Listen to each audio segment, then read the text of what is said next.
ജീവിതത്തിൽ വിജയിച്ച മനുഷ്യരെല്ലാം ലക്ഷ്യത്തിലേക്ക് ഒരു പാത കണ്ടെത്തി അതിൽ ഉറച്ചു നിന്ന മനുഷ്യരാണെന്നോർക്കുക. യുക്തിബോധമില്ലാത്തവൻ വിഡ്ഢിയാണ്, സ്നേഹമില്ലാത്തവൻ ഭ്രാന്തനാണ്, ധൈര്യപ്പെടാത്തവൻ അടിമയാണ്. നിങ്ങൾ സന്തോഷവാനായിരിക്കണമെങ്കിൽ നിങ്ങളുടെ ചിന്തകളെ നിയന്ത്രിക്കുന്ന, നിങ്ങളുടെ ഊർജത്തെ സ്വതന്ത്രമാക്കുന്ന, നിങ്ങളുടെ പ്രതീക്ഷകളെ പ്രചോദിപ്പിക്കുന്ന ഒരു ലക്ഷ്യം കണ്ടെത്തുക. സമ്പത്തെന്നത് നമ്മുടെ ഈഗോയെ സംതൃപ്തിപ്പെടുത്തുവാനുള്ളതല്ല, മറിച്ച് വിശക്കുന്നവർക്ക് ഭക്ഷണം നൽകുവാനും പാവപ്പെട്ടവരെ സഹായിക്കുവാനും വേണ്ടിയാണ്.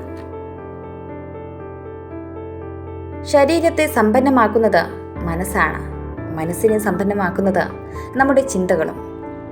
നിങ്ങളുടെ ഊർജവും മൂലധനവും ചിന്തകളിൽ കേന്ദ്രീകരിക്കുക. ഒരു പടിയിൽ നിന്നും മറ്റൊരു പടിയിലേക്ക് കയറുവാൻ ചെറിയൊരു കാൽവയ്പ് മാത്രം മതിയാകും.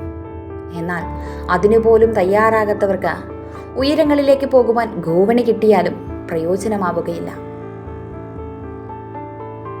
ഏറ്റവും മികച്ച ആശയങ്ങൾക്ക് ഒരു ക്ഷാമവുമില്ല, അവ നടപ്പിലാക്കുവാനുള്ള ഇച്ഛാശക്തിക്കാണ് കുറവ്.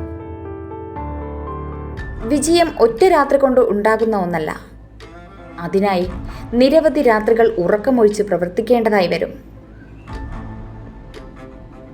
നിങ്ങൾ ശരിയായ പാതയിലാണെന്ന് കരുതി വിശ്രമിക്കരുത്. കാരണം നിങ്ങൾ അവിടെ തന്നെ തുടരുകയാണെങ്കിൽ എതിരാളികൾ നിങ്ങളെ ചവിട്ടി മെതിച്ച് കടന്നു പോയിക്കൊണ്ടേയിരിക്കും. സ്വർണം ഖനനം പോലെയാണ് യഥാർത്ഥ മനുഷ്യനെ കണ്ടെത്തുന്നതും. ഒരു ഔൺസ് സ്വർണം ലഭിക്കുവാൻ നിരവധി ടൺ മാലിന്യം നീക്കേണ്ടതുണ്ട്. എന്നാൽ ആരും മാലിന്യത്തെ അന്വേഷിക്കുന്നില്ല.